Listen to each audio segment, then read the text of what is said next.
Hello, this is Father Vincent Nguyen, a missionary priest in Iceland. Today is Thursday, June 25th of the 12th week in Ordinary Time. The Gospel today comes from Matthew chapter 7, verses 21 through 29.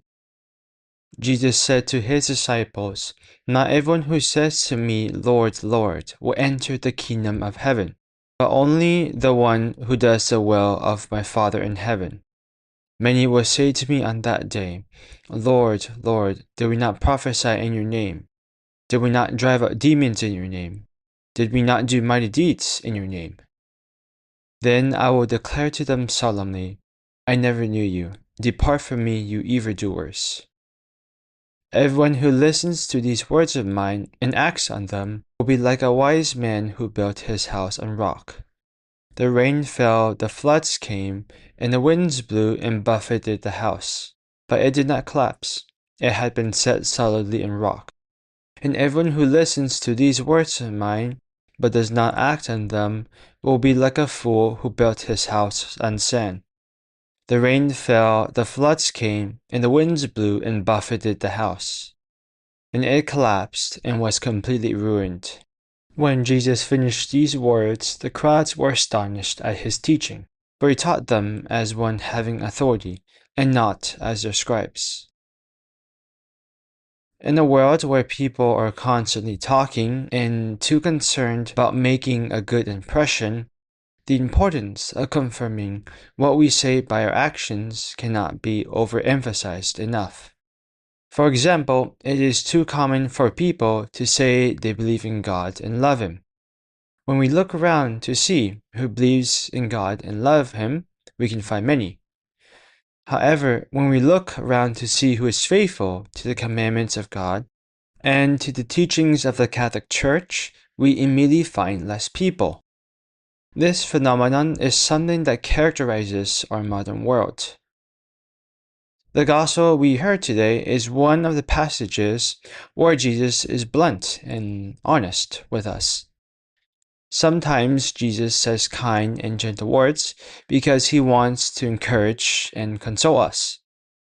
At other times, Jesus says firm words in order to make a point that many people miss or do not understand.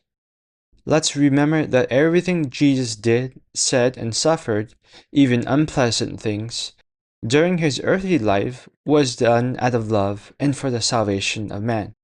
So Jesus always knows best. In the Gospel today, we see that Jesus has clear-cut words for us. He says, "Not everyone who says to me, 'Lord, Lord,' will enter the kingdom of heaven, but only the one who does the will of my Father in heaven." To put this in a different way, we need to say that in order to truly love God, we must do His will and be faithful to it.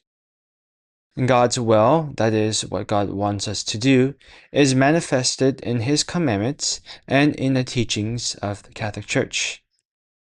In the Gospel of John, chapter 14, verse 15, we have a famous verse. "If you love me, you will keep my commandments." So it is not enough to believe in God and to speak about God with other people. There needs to be a consistency between what one professes and what one does. In the letter of St. James, chapter 1, verses 22 through 24, we read, "Be doers of the word and not hearers only, deluding yourselves. For if anyone is a hearer of the word and not a doer, he is like a man who looks at his own face in a mirror. He sees himself, then goes off and promptly forgets what he looked like." In other words, the person who professes that he believes in God and loves Him, but does not follow the commandments, quickly forgets about God and what he professes to believe in. So, how can we do the will of God and enter the kingdom of heaven? First, we need to keep the commandments of God and be faithful to the teachings of the Catholic Church. Yes, sometimes it can be difficult, but they're meant to challenge us to become saints and to rise above a culture that wants us to be mediocre. Second, we need to remain in a state of grace and avoid falling into mortal sin. This entails receiving the sacraments frequently, especially confession, and overcoming vices and addictions. Third, we need to confirm what we believe through good works.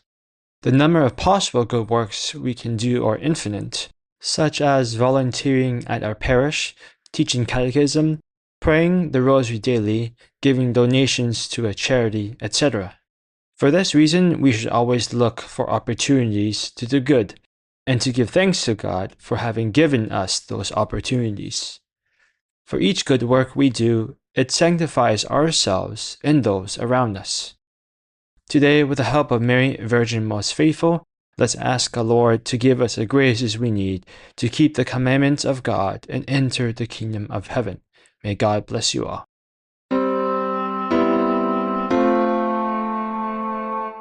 Thank you for watching. If you or a loved one find this series fruitful, please consider subscribing and sharing with a friend. For those interested in more content from our priests around the world, please visit the description below or visit iveamerica.org/blog. That's iveamerica.org/blog.